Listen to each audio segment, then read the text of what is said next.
Hello, pod smashers of the internet, and welcome to another episode of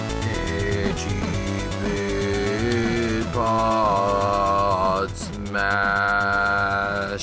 Where Gaming Goes to Grab a Beer. We are your hosts. Are your dour gravekeepers, Penguin and Termite. You are Penguin, and I am Termite. We are a weekly video game podcast smashing together ideas that you care about with video games. That's right, and the idea that you care about whether you like it or not is death. And that's what we're talking about, except we're talking about death in video games. That's what all that was. Okay, it took me I was like, what are you doing? Why are you being so dour? Because we're talking about death, and I can't believe you forgot our topic. I didn't forget the topic. I just didn't put it together with what you were doing. Nice. So, yes, we're talking about death, how video games handle the idea of death, and we'll talk about it from a design perspective. We'll talk about it from a storytelling perspective, but we'll get to that later, because first Where Gaming Goes to Grab a Beer and like to talk about what we're drinking tonight. So, I'll start. Do it. Because it's kind of amusing / embarrassing, but for the second time in a month, I have found myself in the possession of many Mike's Hard Lemonades. Is that what you're drinking? Yes, I figured I should drink one for the podcast tonight, just to something different. Perfect. So I'm having this though. I'm having a black cherry. I don't think I've ever had a black cherry ever before. Ooh. And at this point, it's really, other than brand recognition, it's really, really hard for them to get away calling this lemonade. Right. It is much more just like juice. Like, it tastes more like grape juice, but like really sweet. And I think my very first thought was like, oh, this kind of tastes like medicine. But then it kind of hit me. I was like, no, it tastes more like a Jolly Rancher. It's like drinking a Jolly Rancher. But like, I get very little of the booze, like the taste of booze at all. It's just really, really sugary sweet. But the good thing is I have a sweet tooth, so I'm into that kind of thing. So it's like drinking candy, but it gets you drunk. Nice. Not very quickly. No, not at all. So, yes, my as we'll talk about later in the show, this week that we're recording this is my birthday. So I had some friends over this past weekend, and one of them brought, I don't know why he brought them, but he brought a bunch of Mike's Hard Lemonades, and he's like, I'm just going to leave these at your house. I was like, okay, I'll drink them, I guess. Oh, you will. Oh, I will. So you will. That's what I'm drinking tonight. Termite, what are you drinking? Well, happy birthday. And I wish we were recording in person, because there is beers with your name on them that we're going to split, that were not necessarily your birthday present, but they could be if we just said they were. So there's that. What am I drinking? What are you drinking? What are you drinking to? What are you drinking backstory, to? We're not recording in person because somebody forgot to get some live microphones. I wouldn't have been able to come over there today anyways. Let's be real. All right. I was just, it's a bit. Here we go. I am drinking, and I will elaborate on the story behind this beer in my favorite things, but Blue Mountain Barrel House series is Raspberries on Acid Fruited Imperial Sour Wheat Beer. And it's barrel aged. And it is absolutely amazing for a hot, blisteringly hot 90+ degree summer day, which like today is. And I will read the bottle. Raspberries on Acid, an imperial wheat beer brewed with oats, wheat, barley malt, orange peel, and coriander, then soured in the kettle with lactobacillus bacteria. Light hopping and fermentation with traditional wheat beer ale yeast results in a bigger than normal, pleasantly sour wheat ale. To get a little funkier, we then rack this beer to a fleet of red wine barrels from the local Thatch Winery, on top of 1 pound of raspberry puree per gallon of beer. This jammy raspberry explosion of a beverage remains one of our most anticipated seasonal releases each year. Now, I didn't know this was a wheat beer at all. I had no clue. I thought this was straight up a sour, an imperial sour. It's 8% alcohol, and it is an extremely high quality sour beer, like what you have get if you're in the Fredericksburg area. Red Dragon is known for these ridiculously tart, full of flavor, just boom, full-bodied sour experiences, and this is that. If you are at all interested in raspberries and like beer, Raspberries on Acid. It is amazing. This is extremely high quality, and I love it. I had one, and I'll talk about it. My favorite thing is, and I immediately bought a 4-pack. This would have been your birthday beer if you were in person. But what was the brewery again? Blue Mountain. Oh, nice. Which is the beer that we first drank together. Yeah, Dark Hollow. Dark Hollow. The brewery. Yep. Yeah. Yep. Well, so, yeah, it's not the that. exact beer, but the exact right. that brewery. No, yeah. this is the first Good time. Well, this is now the second time I've ever had it. I had it for the first time when I went there in person. Had it on tap, which was awesome. So it was so good I had to buy a 4-pack. So I did, and here I am. Weird. Yeah. All right. So that's what I'm drinking. So we are finally, after many weeks of talking about it and getting hyped for it, we are finally on the other side of E3 2021. And in stark contrast to the hype episode that we did on it, where we talked about and imagined all the possibilities, I think it's safe to say that the two of us, all things considered, though there were some things we were both excited about, all things considered, we're a little let down. And so we wanted to talk about, and we have an article that we can link off to from Push Square that sort of inspired this topic, but we wanted to sort of to give our own take on what our thoughts are on, is E3 still relevant? Should they keep doing this? Yeah. Or is it something that should rightfully die? Because in the topic of death, should E3 die? So it all ties together, right? So yes. So let's talk about that. What do you, after E3 2021, do you think that they can save this show, or do you think it should just go by the wayside? Or yeah, what do you think? What are your thoughts? It's going to be interesting about whether or not it comes back strong in person. And I have a reason for that, and we'll circle back around to it. But right now, if it continues in its current form, there's no way they can save this show. The history of E3, it began as a business kind of expo, and it was not a trade show. It was meant for industry insiders to show off what they were working on. That's why we saw things like tech demos for like that Zelda game tech demo that was running on the GameCube hardware that everyone was like blowing their minds about, and then turned out to, you know, not be a thing. Because it wasn't for that. It wasn't for people. It wasn't for consumers. It was for industry insiders and other programmers and graphic designers to kind of see what the hardware was capable of.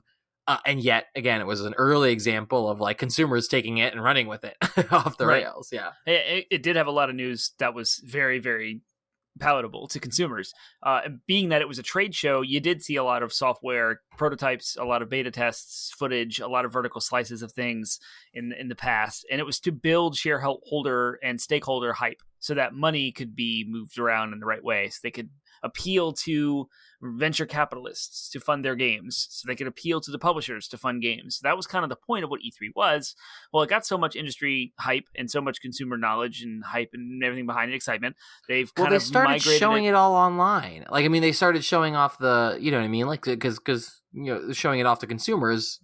I guess in the early days they would have all that stuff on in magazines and stuff. But as soon as the internet became available, they would stream it across the internet. Yeah, exactly. They post videos on YouTube and stuff like that. And that's when it really kicked off and became something that suddenly consumers were paying attention to every year and getting excited about every year. And it became a focal point for video game news, upcoming hype announcements and stuff like that. And that's when it really, I mean, it began in 2007, as I believe, where I read that it really had its first jump into becoming more of a consumer show, something closer to what one would expect from Comic-Con, where they, you know, where like Marvel and Disney show off all the trailers and get people hyped for all their new movies at an event where people were already coming together to celebrate this culture and this and their stuff. That's kind of what E3 was like suddenly starting to transition to, but they never took a full jump into that realm either. So they had their foot in both worlds. They wanted to be both a trade show, and then they wanted to be a consumer show, and they never committed to either. And then they had pressures from internally trying to go one way or another, and that's what Sony infamously was trying to push for them to go more towards the Comic-Con style consumer show. Get, you know, open this up to you know, not just media journalists, but open this up to everyone and have huge like demo showcases on the floors and have panels discussing the games for the consumers to come talk about like they would at Comic-Con. And it never really fully became that. And I think that's why. Yeah, and I think the writing was on the wall when Nintendo was the first to kind of bow out and replace their presentation with a direct, which was a pre-recorded presentation that would just be timed to release. In the past, there were live keynote speakers on a live stage with a live audience, and Nintendo was the first one to be like, no, we're just going to do this thing online. The platform technology for sharing information has evolved to the point where we can just do a YouTube live and the media will just cover that. And it's pretty much from Nintendo, and it allows them to really curate the message that they want. And they kind of did the whole best of both worlds by doing their Treehouse live, where they did have a presence at E3. They had a show floor and they had software to show for industry journalists to go in and demo. And the whole in-person thing is a different conversation, a different beast that might save E3 in the future. But for what it is now, Sony then was the one to follow suit and say, hey, we're going to back out of E3 as well, and we're going to show live internet presentations through, what do they call them? The Sony Play? State of Plays. State of Play. Thank you. I was thinking of like Share Play, wasn't it? Yeah, State of Plays. So like Nintendo or Sony's obviously followed in Nintendo's footsteps with that. And then we saw that kind of epitomized in the pandemic, where we weren't allowed to see each other at all. And so it was now completely virtual. And this year was the first one to do that.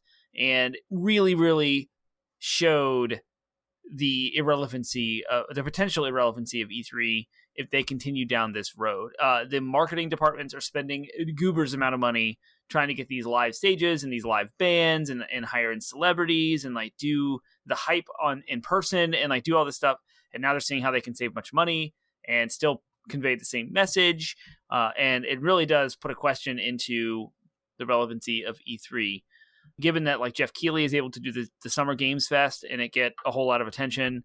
On a side note, the State of Play that we most recently got was Horizon Forbidden West a couple of weeks prior to E3, and that single show had a higher engagement than everything at E3. Yeah, it's ridiculous. So just to show you like the popularity of Sony and how just doing a direct video right to you is so much easier for everyone to consume. We don't have to get it through the lens of any other platform holders. We get it right to us through YouTube, through Twitch, through whatever streaming platform you'd like. And that's kind of just been like people continue to back out. And because all of the big publishers want to convey their own game outside of the giant conversation that is everyone else. I mean, why wouldn't, say, Ubisoft or Square Enix have their own, or Bandai Namco have their own shows and presentations when they're the only person being looked at? Like, why share that attention with anyone else? Like at E3, when you shove everyone into a single week, everyone's struggling to keep up. All of the news gets muddled. Everyone's all over it, all over the place. It's very confusing. Whereas Sony's like, no, we'll have our own event where no one else cares about anything at all except for us. And it's just like, I almost think that E3 should, if they're going to survive, they need to do it in person, and they need to switch to more, like I said, a Comic-Con format where instead of trying to be a showcase for announcements, it should be a showcase for announced games. So like, here, we've got demos for the games we announced last month, and we have developer panels where they come and talk about the games that they're working on or the games they've worked on. You can ask them questions. Like, that would be way, I think, more valuable for it to be more of like a gathering, a celebration of games with stuff to do, as opposed to like, oh, we have to have this big, it has to be all just announcements, has to be the focal point of E3. And maybe they can do announcements. They could do like a round of announcements at the beginning. But yeah, sure. Yeah, they could have their keynote speeches and sure. And do that. It just seems more reasonable for them to change the format up.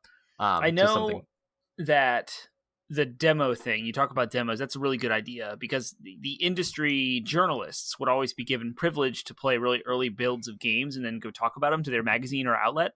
And so like IGN and Game Informer, they would have people come in and they would demo the game behind closed doors with the developer over their shoulder, telling them exactly what they can and can't do and what they're allowed to talk about. And then they would go back to their magazine or website and they would write an article about it.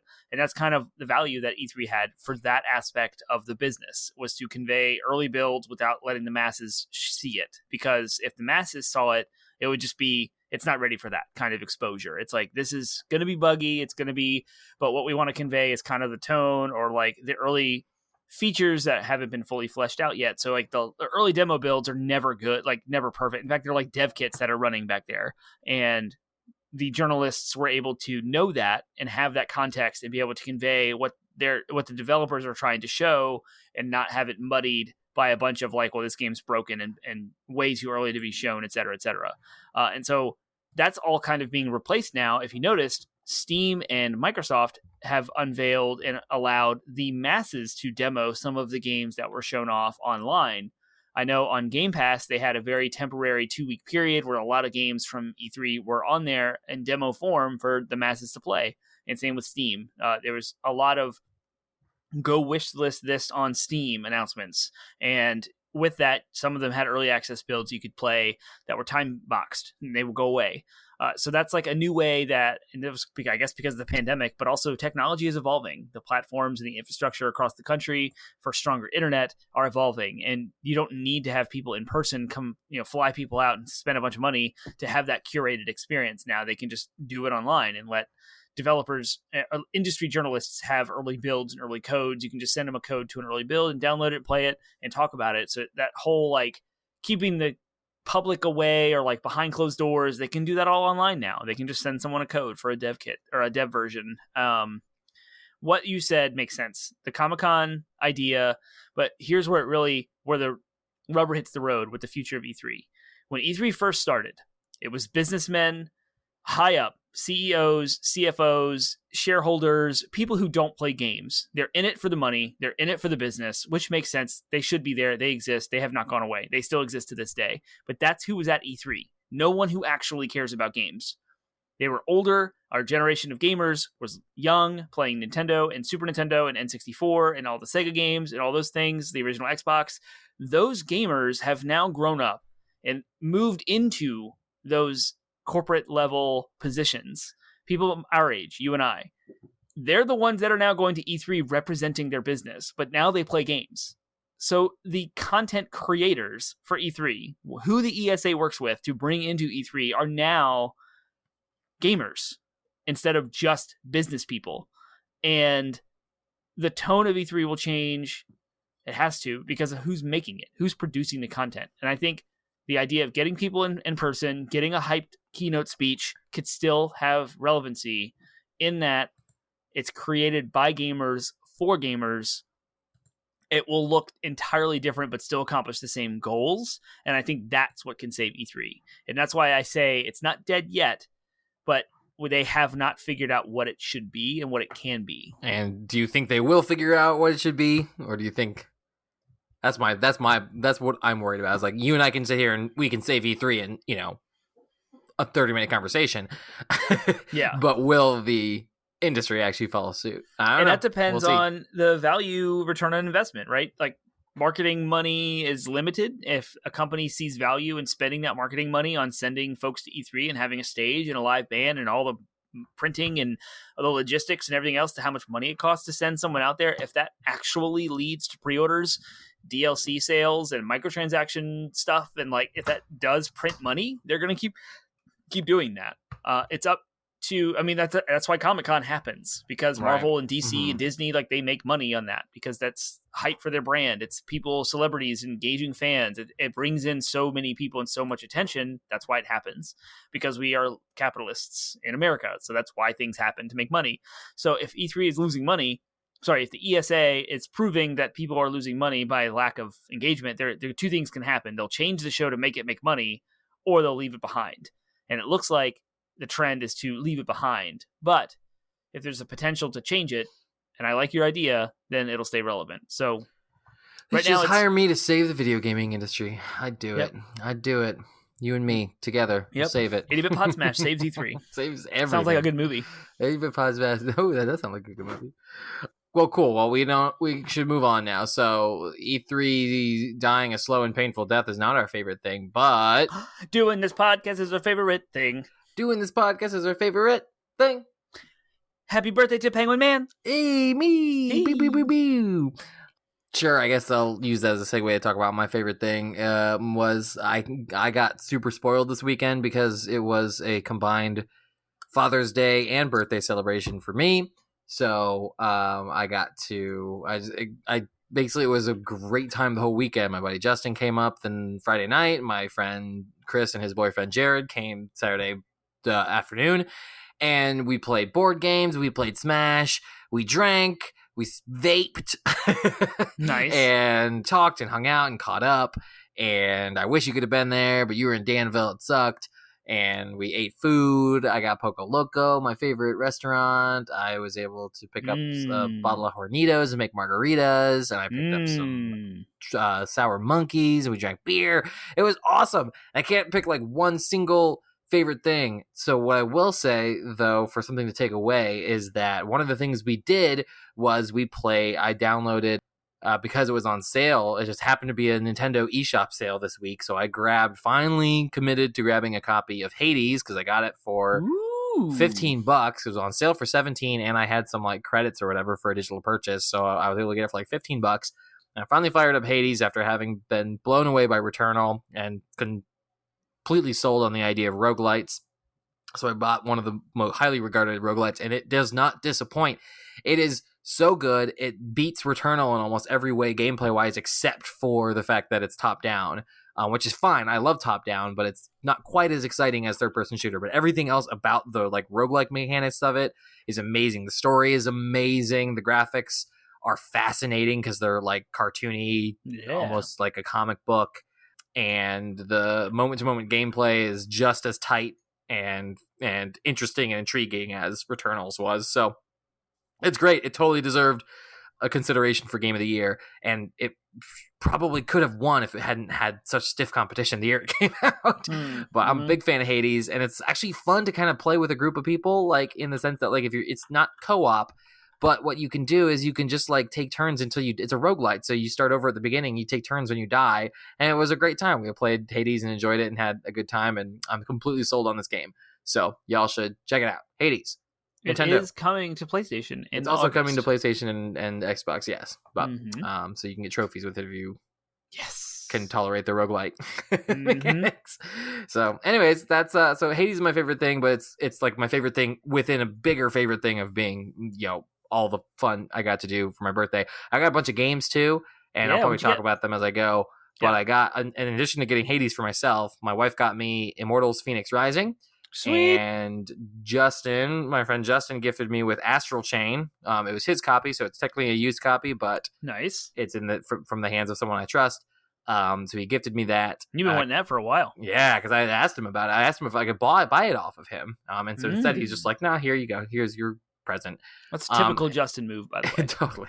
And then I also got what was it? Oh, so Chris and Jared got me a $50 gift card to PlayStation Network. So I'm probably going to use that to buy the Dark Souls trilogy, but I'm not.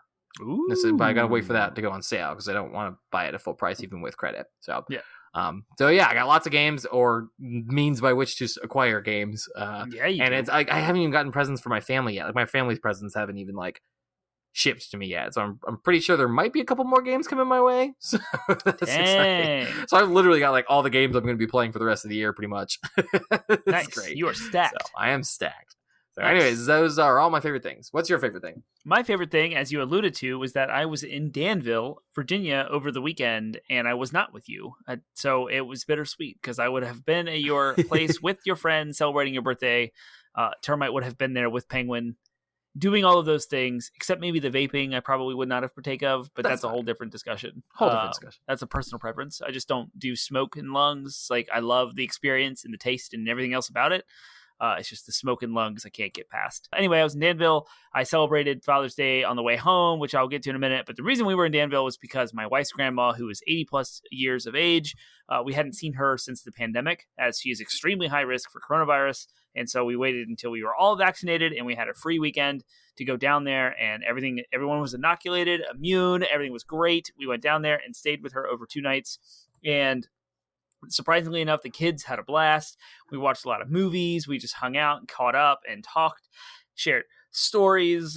Fascinating to talk to someone who is 80 plus years of age and to hear their life experiences every time. Like I've known this woman the full like 15 years or so. I've known my wife. I've been going down there regularly, and every time I go, I learn something new and something fascinating and fun about their life in their world. Like, it's just entirely different. So that was all a blast. We had a great time, and that's why we were gone. So for Father's Day, my wife was like, well, what do you want to do? We're traveling home. It's like a 4-hour drive. And I was like, well, I don't really know yet. But on the way down, while we were driving there, we saw signs for Blue Mountain Barrel House. and it's separate from their proper brewery in Charlottesville, which we have been to several times. This is in Livingston, Virginia. It's a barrel house where they have a full restaurant, but they also make some beer there. And we're like, well, this sounds kind of neat. So when we were driving through Nelson County, I was like, you know what? I kind of want some full Nelson IPA. Like, it's made in Nelson County. It's named after it. Like, let's do that. So I stopped into this barrel house on the way down and picked up a 6-pack. And that's when we kind of felt the place out, so to speak, to see what it was. And it was a full-blown restaurant and brewery. So we're like, cool. On the way home for Father's Day, we're going to stop here. They have a huge yard with like a live band stage and a hop garden in the background with the view of the mountain that's absolutely gorgeous. And like the kids can get out, stretch their legs and run around and not bother anyone. And we can get a full meal. So like, let's do this for Father's Day on the way home. So like, great. It's awesome. So that's when we stopped on the way home. And I got this raspberries on acid that I'm drinking right now on tap. And it was absolutely wonderful. My wife was super gracious and she was like, I'm going to let you drink your beer and I'll manage the children. We have a 2-year-old who's running around like crazy, who gets into everything, who constantly needs to be watched and managed. So she got up and let the kids run and walked with them while I kind of just sat back and enjoyed my beverage. And then we got back on the road and I came home and we continued the evening with margaritas as well, which is really funny because we bought over the weekend, or I'm sorry, at the end of the week before we left to go to Danville, we bought the Rock's tequila. So the Rock has a brand of tequila called Termite, and I wanted to try it because I heard it was actually really good. It wasn't one of those just celebrity cash grabs, which it is a celebrity cash grab, but it's also really good. So I was like, well, let's see. So I bought a bottle of the Blanco. It's white. It's clear. It's not aged. It's not reposado. It's perfect for margaritas. We cut some limes, juiced them. We used Cointreau, lime juice, tequila. That's it. Shaken, never blended. Come on. We're not monsters. And they were absolutely incredible margaritas. And there you have it. We do blend margaritas when we have company. So you guys experienced margaritas on our deck before, and they were blended because you can make a giant pitcher of them and they stay cold. Mm-hmm. Yeah. But when it's just me or my wife, we shake our margaritas because that's the preferred way to drink them for me. Yep. When I order them at restaurants, they're shaken. Oh yeah, I like them on the rocks. On the rocks, yeah, not blended. Yeah, they're good. Blending is convenient for mass production, and it's good in its own way. But you get more liquor that way if you get it on the rocks. That is very true.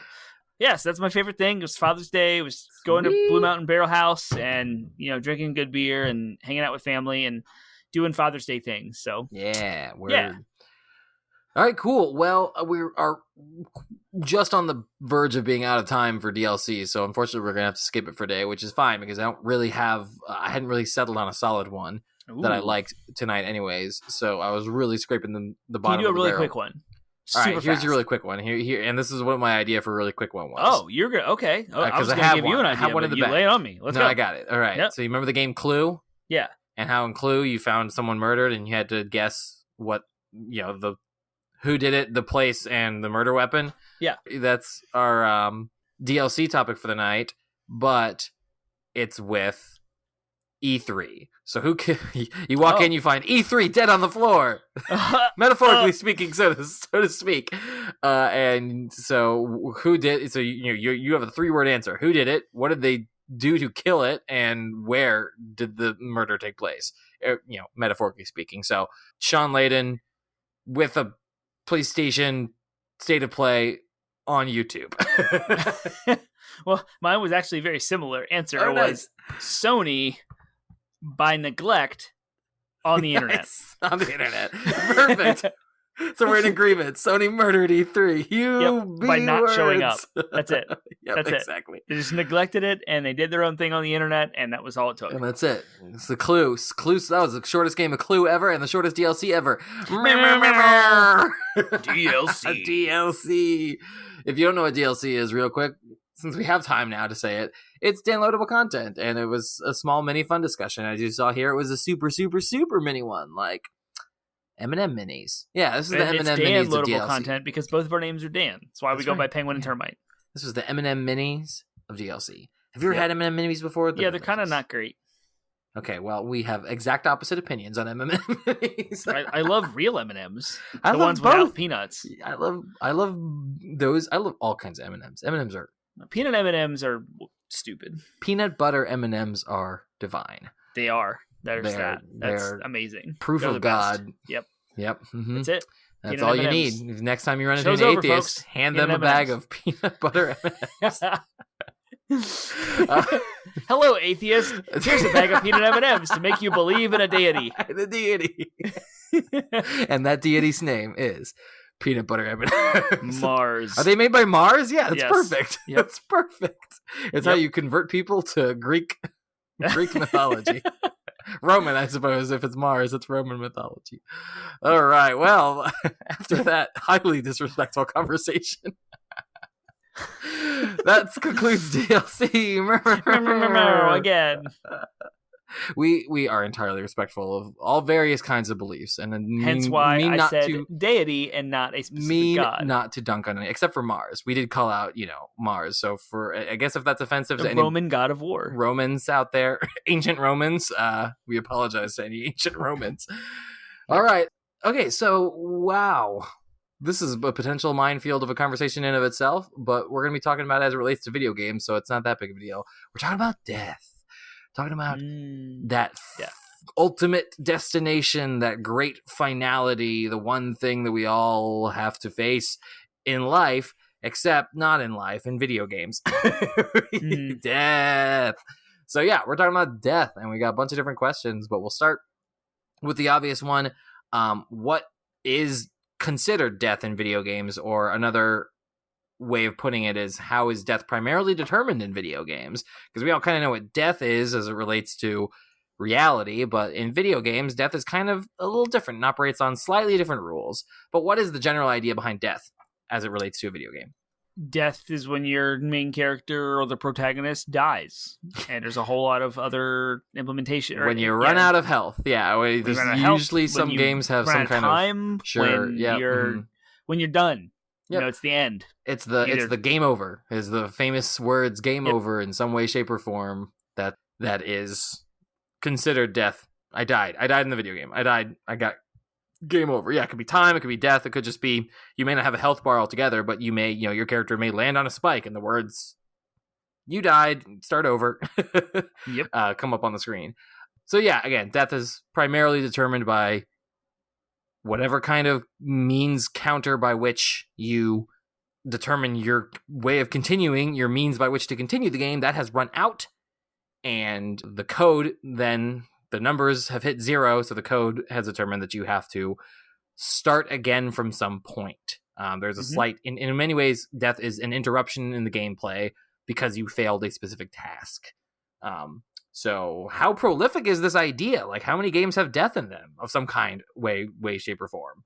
95% of every game in the world has very death many in it. of them. And we can go all the way back to like arcade video games like Space Invaders. Your skill determines how long you can play before giving the machine more cash.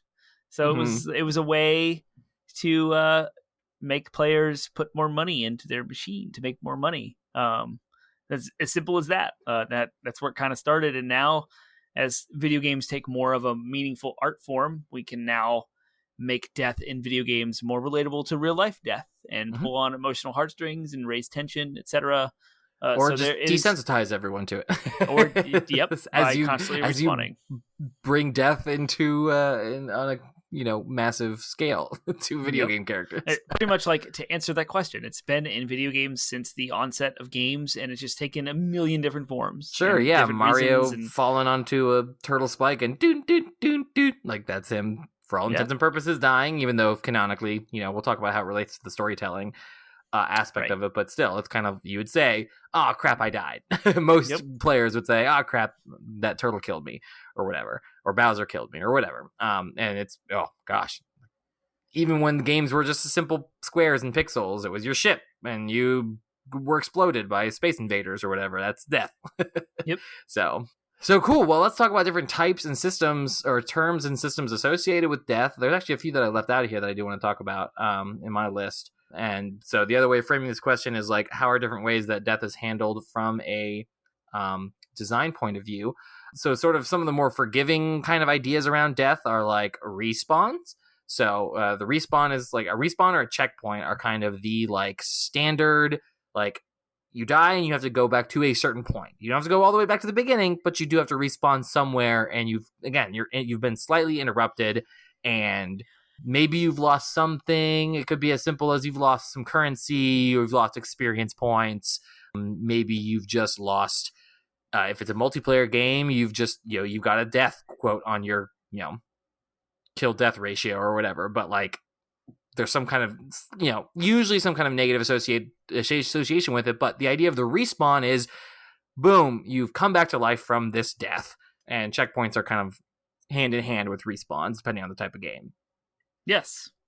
That's usually how it works. And in previous game, like I said earlier with arcades, like it was to make money. It was a way to punish the player. Like there were lots of high score driven type of games competition. So it was to put more money in to try again. So if you die, you would lose your score. And so better skilled or more skilled players could have a higher score, a potential to achieve a higher score. And so that kind of drove the community around arcades. And then at home, when home games came out and they were kind of more prolific, it was a way of, you have a certain amount of, there's whole systems around death. It's like there's life. You can respawn 3 times, or like however many lives you have. And then there's a power up that gives you more lives. And then when you run out of lives, it's like a super death where you start completely over from the beginning, whereas you had a checkpoint before.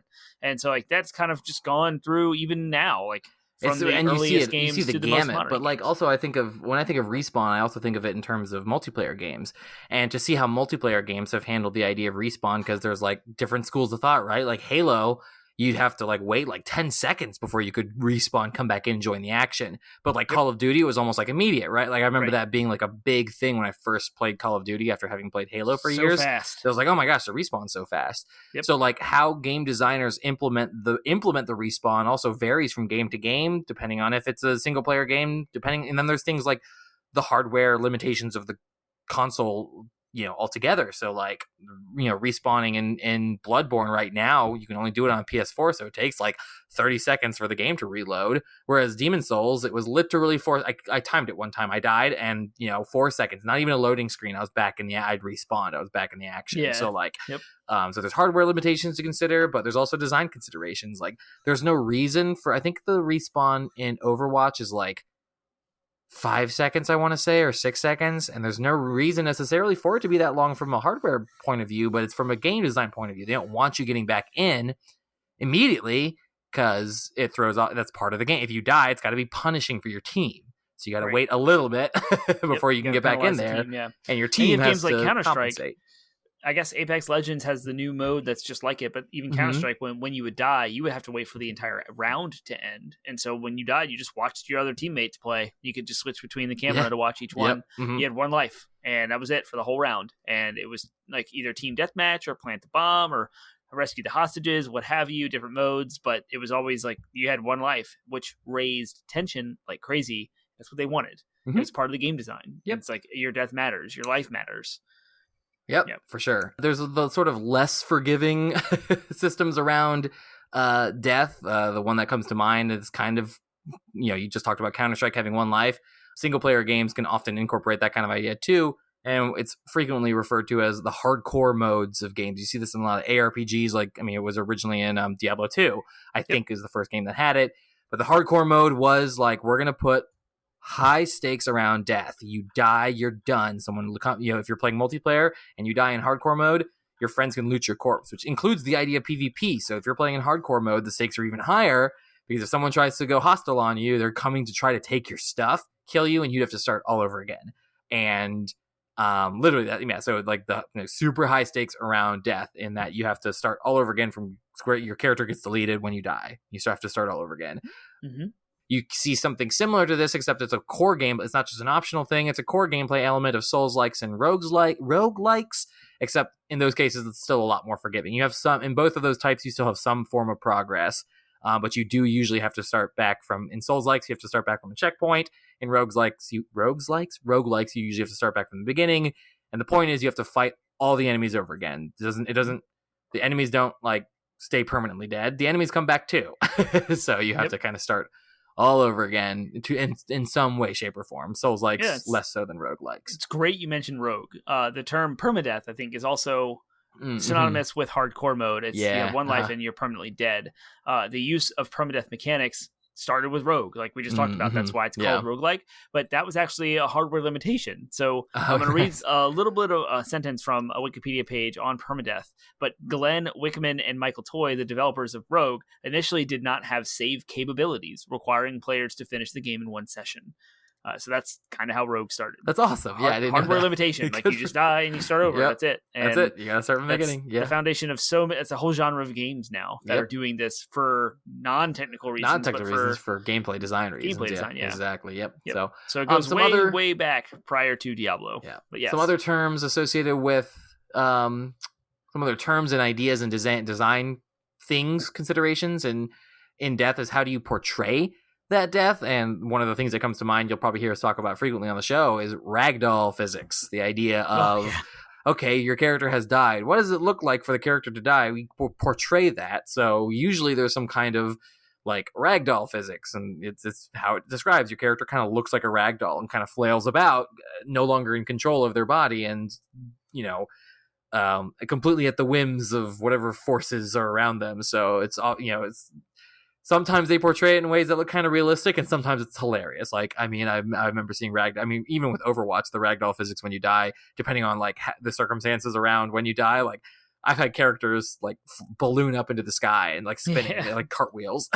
Like Nathan, some of the ragdoll physics in Uncharted were always hilarious, and they coupled that with like the death screens where like there'd be that music and the screen would get gray, and I was like, oh my gosh, I want to see a compilation of all my hilarious ragdoll deaths.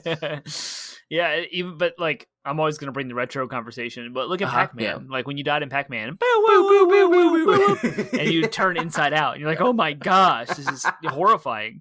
And then like Mario would get hit, and he would like turn into the sprite would like change forward facing, so he's looking at you, and he'd be like, and then he'd do that noise and like die. So, like, Sonic did that too.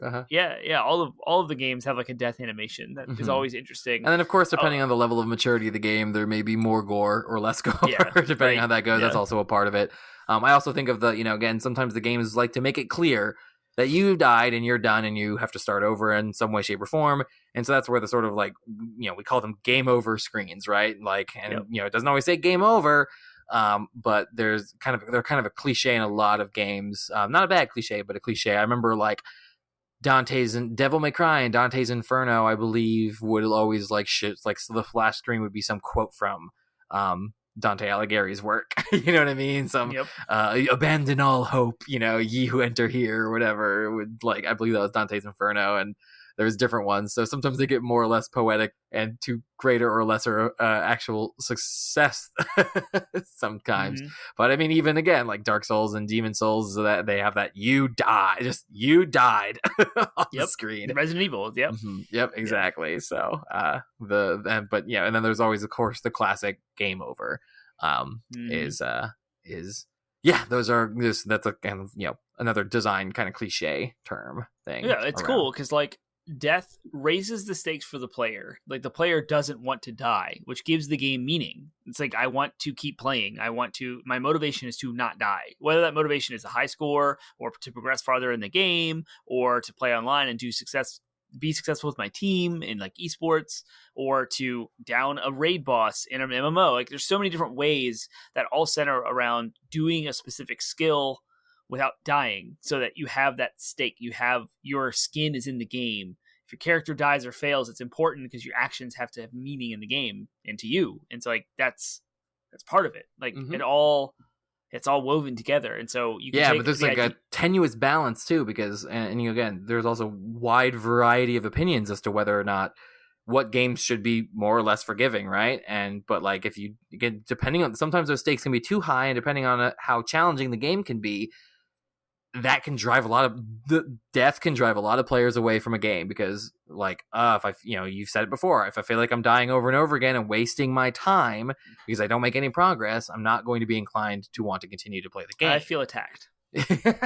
No, I'm actually supporting your idea there, because that happens. You are not like, by any stretch of the imagination, I would say, a minority of person who believes that. Definitely. Like there's, and other players like, if I don't lose something, if I don't feel like there's something at stake, then this is going to drive me away from the game because it's too easy. I don't feel like I'm being challenged or stretched I've definitely, I wouldn't say completely felt that with Ratchet and Clank, but I will say I've definitely noticed that in Ratchet and Clank, especially pretty much coming out of Returnal and playing Ratchet and Clank is like they're both third person, with interesting weapon based mechanics shooters, but yet one is entirely like death matters, and the other one it's like, okay, I just started back over again from like 2 seconds ago where I left off. You know what I mean? In fact, there was a part where to get a trophy I like died repeatedly intentionally. You know what I mean? Like, and no worries, no skin off my back, doesn't punish me at all. So I can definitely see, even though I'm still having a blast with Ratchet and Clank, I can still see how like people would be turned away from that because it's so inconsequential. But yeah, I feel attacked because the general context of our conversations have been my frustrations with Returnal as I am stuck in Biome 3, and it seems like the rest of the world can easily get through Biome 3, and it's not a big deal at all. You check the Returnal subreddit and you'll see people complaining about Biome 3 all the time, or the other side of it being like, I finally beat Biome 3. I got lucky, man. You have no idea. I just happened to have like the right combination of stuff so that I did get through Biome 3 the first try. But I am vastly in the minority of people who were able to do that. Yeah. And most people struggled at least a little bit with Biome 3. So I call my looking forward to beating Returnal as delusion. I am delusioned into thinking that I will eventually actually see the credits of that game. Well, if you're delusional, I'm delusional too. You'll get it. I believe you'll get it. But all right, cool. So let's talk about death from obviously 95% or more of games have some kind of death mechanic in it, but how many of those games would you say actually like acknowledge that in the story of the game, like acknowledge that player character death happens? And my question there is, should games try to acknowledge and justify player character death, and what are some good or bad examples of this attempt to do so? I think what the heart of this question is, this is a great game example of what you're trying to get to, and it might be campy, but Until Dawn. Because the game is what you can do things and fail as a player, and your character is dead. And a story branch happens because there's many endings. So there's probably 6 or 7 characters, and all of them can die or none of them can die. And there's range of endings in between, right? Yeah. And there's all these little branching decisions you can make, and whether you're good at QTEs, quick time events, or if you're good at investigation to like set up the parameters so that a character doesn't die by making the right dialogue choices. It sounds kind of simple, but I think it's the heart of what you're saying is like, here are these characters, and when they die in the game, when the player fails and they actually die, they're actually dead. Right. The story makes room for it. Yep. Mm-hmm. Yeah. Yep. And I think Until Dawn is an excellent example of trying to do that and like make it a story and where someone's death matters, but also not completely remove the player from the game when the main character dies. I mean, like Uncharted, for example, you mentioned earlier, if you have ragdoll physics when you die, but if Nathan Drake actually died, then Uncharted's over. Like, yeah, exactly. Like, so it can't. So canonically, that doesn't happen. Death in those games is just it really is just a restart. Try it again. Ignore the fact that just happened. It didn't happen. Yep. For all intents and purposes. Yeah, that's exactly what I'm hitting on. Mm-hmm. Other games that come to mind, I mean, again, I know I've been hitting a lot on roguelikes and Souls-likes, but that's kind of what inspired, my recent experiences with those kind of inspired this topic. All of those games acknowledge that the character dies. In Demon Souls, you die and you come back, your soul is trapped in this magical world called the Nexus. So every time you die, your soul gets sent back to the Nexus. And when you die, if you die with your body, you become a spirit and you're in spirit form. So then you go explore the world as a spirit, try to kill a big demon, get your body back, is basically how that game works. If you die as a spirit, you just come back as a spirit again. And there's like a health penalty. You have less than your maximum health when you're in ghost spirit form or whatever. Not sure how Dark Souls handles it. Bloodborne, definitely you would go back, you die and come back to the hunter's dream. And you're caught in this sort of cycle of going into the hunter's dream, which is a whole different magical Lovecraftian component world. It was like a pocket dimension where your soul was trapped or whatever. So they acknowledge it. Returnal acknowledges it by creating the time loop. You die, you're caught in a time loop. So when you die, you start at the beginning of the loop over and over again. You don't start the loop again until you die, which there's some interesting story. They actually play with that in the story. There's a story implication of that. That's what's fascinating about the game. Exactly. So some games do it. I also think of another completely kind of different example, and maybe this is a bad example, but Borderlands. Borderlands acknowledges your death through the new U machines, though they have said that canonically the deaths in the new U machines don't exist. They're a gameplay mechanic, but the game still gives you some fun plays with that, though, because even though the new U machines, quote, don't exist in the story, because then people would ask, like, well, why not, X character come back in the new U machine when they died? Yeah, there are some story implications. Death wouldn't matter in that world if, from a storytelling point of view, if they did exist, but still, from a gameplay side point of view, the new U machines will mock you when you get resurrected by them, and that's it's always pretty funny. So it's bad from a storytelling point of view because to have this gameplay mechanic that they even make jokes with, but then not then the official story is those didn't happen. You have to basically say those didn't happen. That's kind of a bad example from a storytelling point of view, but from a gameplay point of view, it works really well because they make fun of you, and that's always makes moments of hilarity. So I don't know. I'm torn on that one. I know a lot of games will toy with the idea of playable characters dying in the story and then they're no longer playable again. I won't say a whole lot of spoilers for games that are probably front and center in your mind, but that's more common in if you have a bunch of main characters, you can switch between them. Some will die off and you can't play them anymore. They're just gone or removed from the game. Story happens, and it's a lot less frequent when there's one single playable character, or even the player character, a customizable character. World of Warcraft. Obviously you had this character, and for years they never acknowledged the fact that you're dying and going back to the graveyard and corpse running back or getting rezzed by priest or whatever.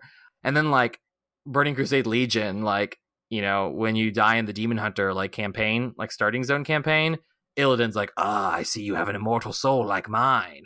And then they introduced this idea that the player character has an immortal soul. So here they are. You kind of do. I mean, you spawn in the right, the spirit, exactly. That's exactly what you do. Yeah, and you're back alive. And and from it's kind of funny because decades passed in World of Warcraft without them acknowledging the player character's death. Yep. And then finally they're oh, suddenly we have an excuse to do that. Let's do it, I guess. It's interesting. So that's why ultimately that's why I asked this question, is after having, both of us just given a ton of examples, do you think that games should try to do this, or should they just not? I guess for my answer to this question is either do it or don't do it. Don't waffle. Don't kind of make half answers. Just be find a way to justify the character dying. I will suspend my disbelief over and over again, but don't either do it or don't do it. Uncharted, it didn't happen. That's fine. I'm okay with that. Last of Us, it didn't happen, of course, because it can't for the story's point of view. Yep. But well, Last was part one. Some things happened. It was a very bold ending. Go play it. I won't spoil it, but I was both extremely excited and appalled at the ending of the first game. I loved the ending of the second game. I think it ended greatly. But a lot of as games evolve in their art form and their media of communication and what we do with them, we're starting to see Death Stranding, for example, is great at toying with this idea of permadeath. Obviously maybe not obviously, the main character has interactions with folks, but it becomes more like watching a movie where main characters will die in certain games, and you have to deal with that as the viewer. You're really sad, and it has emotional connections. It drives motivation for the main character. It drives the plot forward. It has so much potential. I think the idea of this death in the plot, in the game mechanics, all of that, I think there's a lot of unexplored territory here. For sure. And as gaming evolves, I wish more games would be bold enough to kill character off and then force you to play as a different character. You know what I mean? Force you to play as a side character and suddenly change the playable character halfway through the story. That we've seen that work. That can work. So few games are bold enough, I think, to do it, because it does cause controversy. You know what I mean? Just look at the it didn't necessarily revolve around a death, but look how well received or poorly received the forced character gameplay was, and the forced change in character gameplay was in Last of Us Part 2. Playing as Abby was suddenly playing as Abby for half the game was an extremely controversial choice. Yep. And I thought it worked great, but it's definitely hard, especially when you consider the idea that sometimes beloved characters are killed off in stories, and people have a hard time with that already. Then forcing them to play as a different character, whether that character is as diametrically opposed like Abby was or not, is a huge it can be a huge shock to people's systems. Yep. So yeah, that's great. Lots of games are doing this now in story stuff. So modern games are great. All right. Well, so what are some alternatives to either death mechanics, or like what are either some gameplay alternatives to it, or settings, or even just things like what are some ways that games are like, no, they didn't die, they just fainted, or whatever. Yeah, I think of the Pokemon Blackout. You black out. You're not. It functions as a death mechanic from a gameplay point of view, but from a story point of view, they make it very clear you're not dead. It's cool. You're all right. Yep. But I also think of like Control. You can turn an invincible mode on where your health bar will still go all the way to 0, but you'll never actually die. Yeah, I was and that's an accessibility as an option. answer to this question, Nice. move forward in accessibility and the conversation that happens around super difficult games like Returnal and accessibility modes, acknowledging people that have challenges in life, whether that's physical limbs are missing or deformed or maimed, or you have blindness or mental disabilities, that the accessibility options are awesome to be more inclusive, to allow more people to play their games. Ratchet & Clank continues to push that forward with a whole lot of accessibility options, given not just difficulty, but all the things. In Last of Us Part 2, where you can turn on a lot of things, Control, where you can turn on accessibility things. That's kind of the alternative to the death mechanics. It's kind of mitigating that idea that difficulty has to result in a punishment. Let's just remove that aspect of death, and then all you have left is the actual meaning of death, and like the actual character dying, and the meaning that brings to a game. So if you never die in Control, you're actually following the course of the story because she's not dead. Right. So you're still like Last of Us Part 2, like as you progress through these characters, they're not dead, so you played them, and dying is irrelevant. Ghost of Tsushima, if you turn on some of the easier difficulties like Jin Sakai, does he die? I don't know. Play the game to find out. But during the game, there's only one playable character throughout the entire game, and he doesn't die. So dying in the game is silly, kind of, from a plot perspective. It actually marries the plot with the game.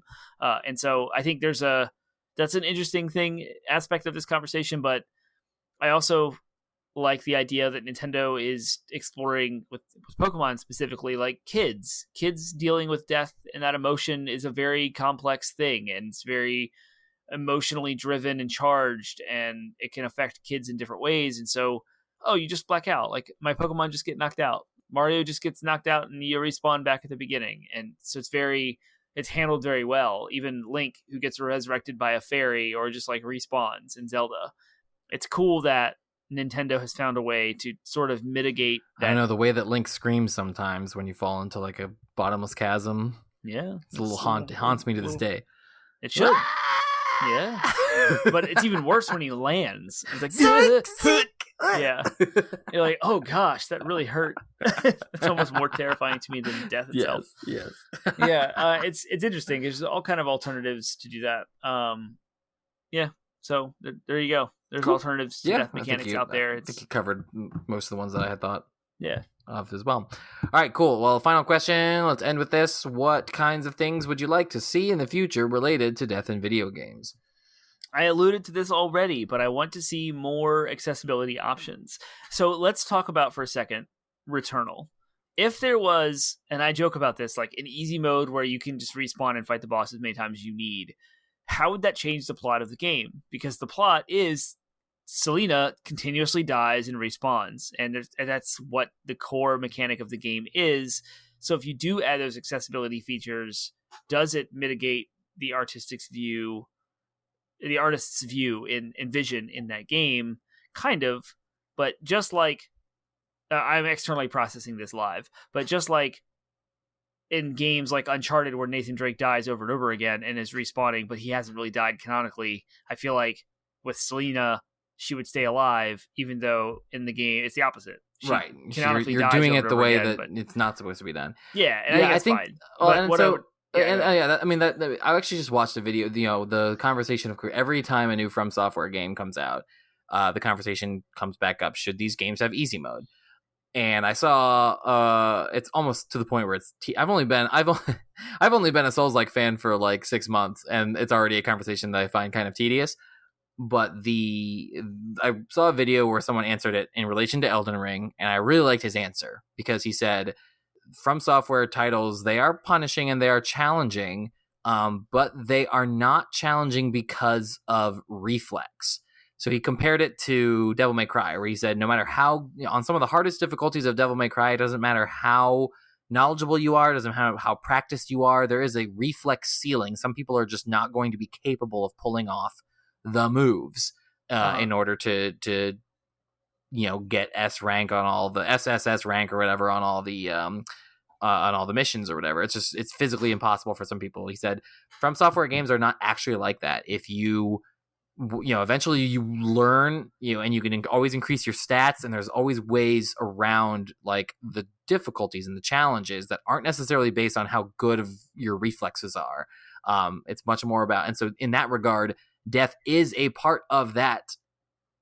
Is a part of that of the gameplay. Is death is what is teaching you how to build the skills that you do need, and very few of those skills are actually related in any way to a physical cap that anybody has. So the fact that people can beat Dark Souls with bongo drums, the bongo drum controllers from Donkey Kong, right? Like yes. That would imply that with enough practice and enough sort of knowledge of the game, that yes, someone who might be may not have the full capacity of their hands could, with the right controller adaptations, which is why things like the Xbox Adaptive Controller are incredible.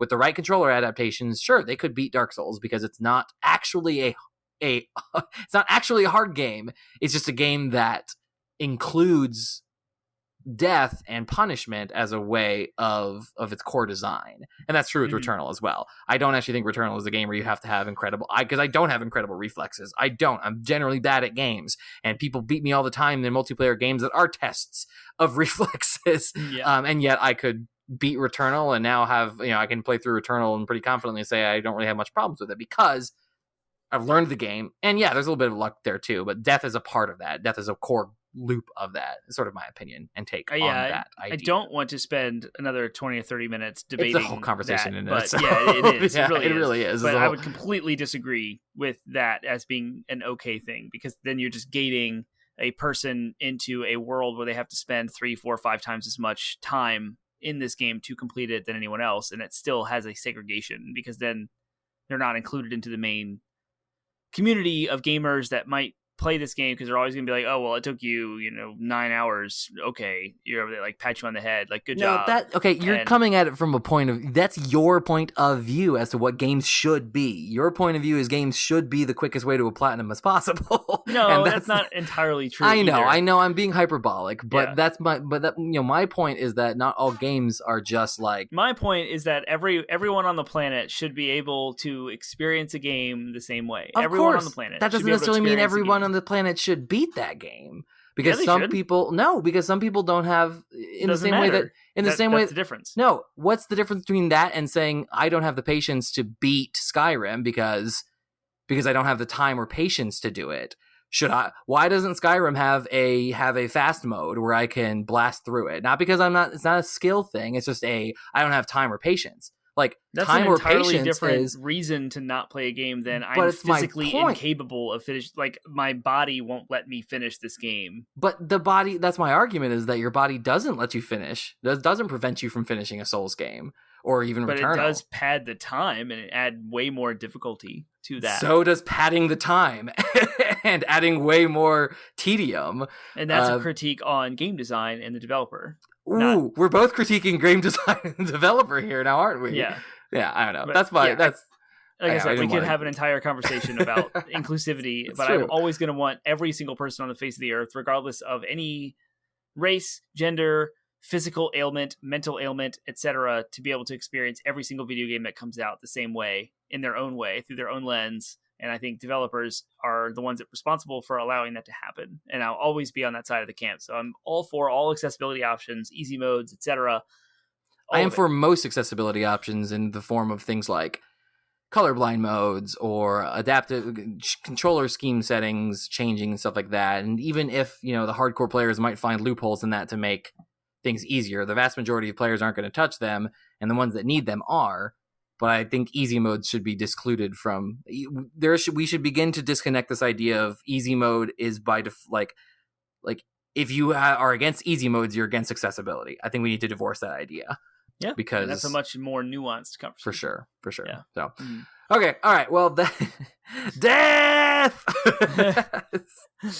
in video games. Death in video games. That's obviously clearly we have another topic we have to add to the list, which is accessibility versus difficulty. I feel like we've talked about that before. Like, didn't we have a whole topic on difficulty? We're gonna have to have it again because it's clearly now. Our points of view have continued to evolve on it.